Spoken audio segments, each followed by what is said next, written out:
مولاي صل وسلم دائما أبدا على حبيبك خير الخلق كلهم مولاي صل وسلم دائما أبدا على حبيبك خير الخلق كلهم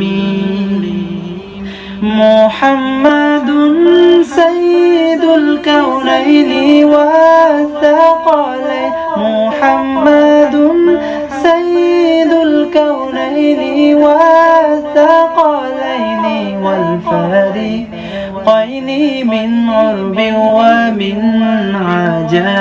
مولاي صل وسلم دائما أبدا على حبيبك خير الخلق كلهم مولاي صل وسلم دائما أبدا